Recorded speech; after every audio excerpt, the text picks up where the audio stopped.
Hello, world, and welcome to the CEWIT podcast. My name is Chris Lange, and I'm joined today by Klaar, who is an invited moderator and speaker for our CEWIT conference. Hey, how are you doing today, Klaar? I'm all right. Nice to meet you. Great to have you on here. So I generally like to start this off with introducing you to the audience. So maybe if you just want to give a little bit of background on yourself. Sure. My name is Klaar De Schepper, and I'm just going to look at you and not the camera here. Sure. and my company name is Flux Tailor, and started it in 2017 after about 10 years of experience gathering energy data.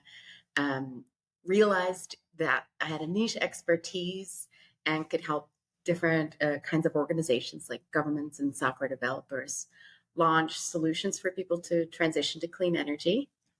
And Flux Tailor comes in as a data plumber, if you will. Kind of connecting the different sources. Connecting the dots and making sure that data is presented in a way that's useful to people, that makes them be able to take action.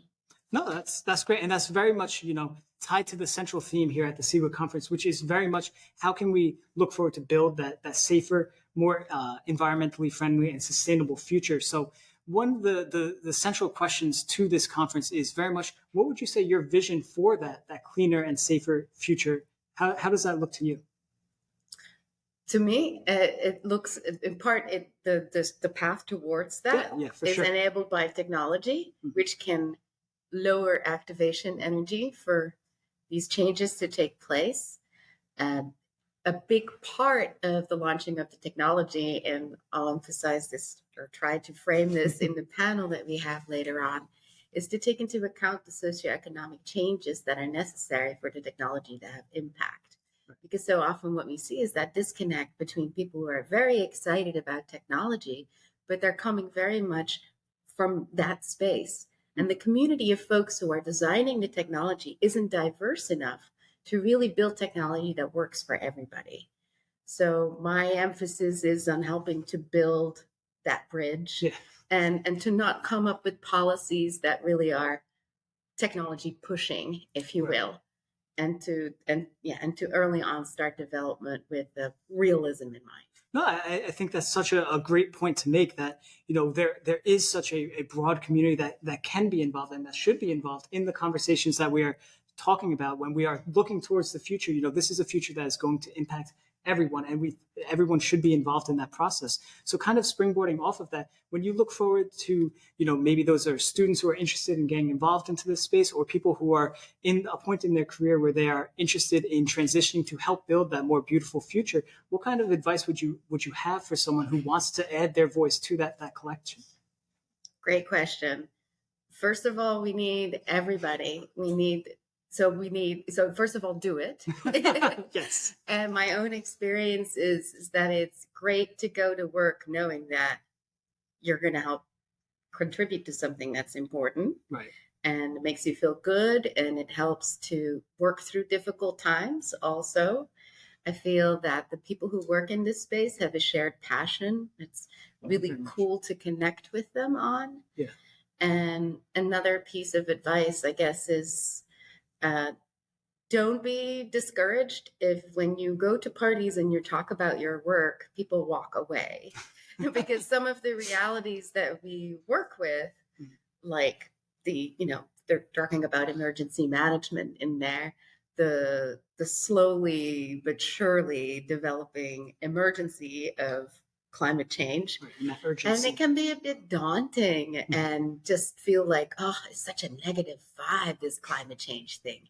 So I encourage you to work through that and look at it more from the positive side, to not be discouraged by that. And slowly but surely, people are not walking away at parties anymore, I'm noticing.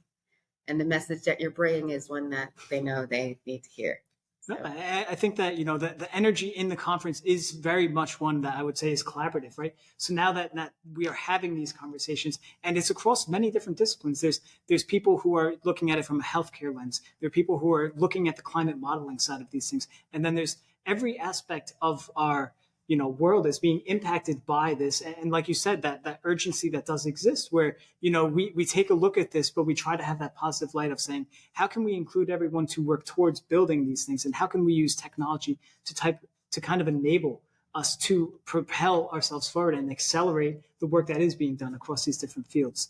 So I think that, one of the other aspects of this is that there is now this idea of these large language models, this AI and this machine learning. And it's very much something that as people are introducing these technologies, there is a confusion on whether or not we can apply this into every field and whether we should apply that into every field. So I would ask one thing, has that been something that's impacted you and your workflow? Or how would you say that machine learning, AI technology, is that something that is very much involved in your day-to-day? There's a button in one of the ticketing platforms that I'm using that helps me rewrite my very awkward, originally Dutch writing into something that is understandable by developers. Yeah. I very much appreciate that button. Yeah. and it teaches me to write better and less ambiguous specifications. It also gets stuff drastically wrong. Yes. So, you definitely still have to proofread. At least I do. Complex. Yes. Yeah, and it can't. So there are definitely things I see that it can't yet do.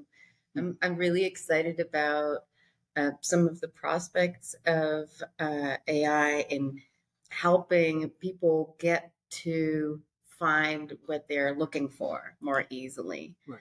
And doing a very broad research on things and connecting dots that otherwise wouldn't be connected. It's very interesting to see how, you can ask these technologies and it just has so much data, and whether that data is curated, whether it's domain specific, it can really help you broaden your search and connect those dots, like you're saying, where maybe necessarily you wouldn't have seen that initially. And for me, I know what you said with the emails that helps you rewrite those. The biggest thing for me is just having that blank page. It also helps kind of generate ideas and give these different types of inspirations where it's like, oh, well, now the blank page has a little bit of a start and I can still go in and take a look, because the technologies as they exist, you still kind of have to do that second look. At least I found in my experience. Right? Yeah.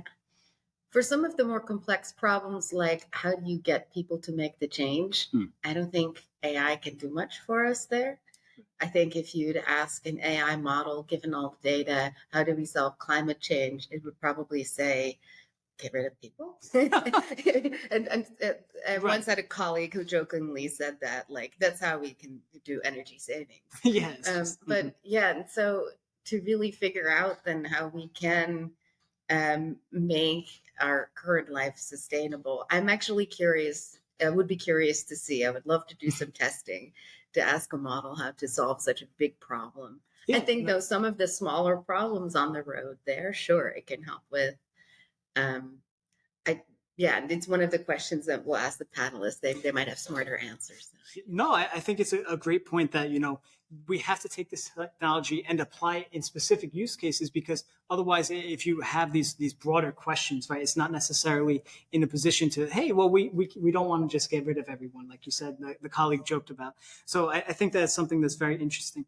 So the final question that I would have here again is just for this healthier and sustainable and energy efficient future, when you look at how that's going to impact right now, so connecting the dots with people, what would you say the best way to have those conversations with people would be, where you just want to say, there is this urgency, there is this technology, when you would say, what are something that people could do right now to kind of take those steps forwards and to advance that dialogue?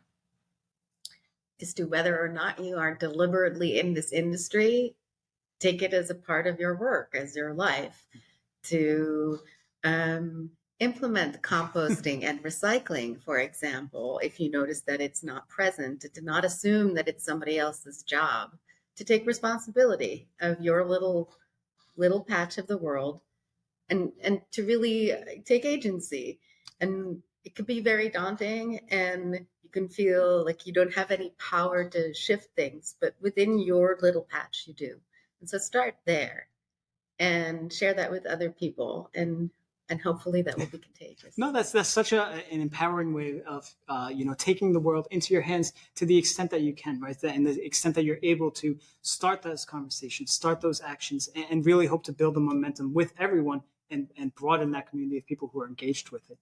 So thanks again for joining us on our podcast, and we welcome you here for our CEWIT conference. So thank you again for joining us.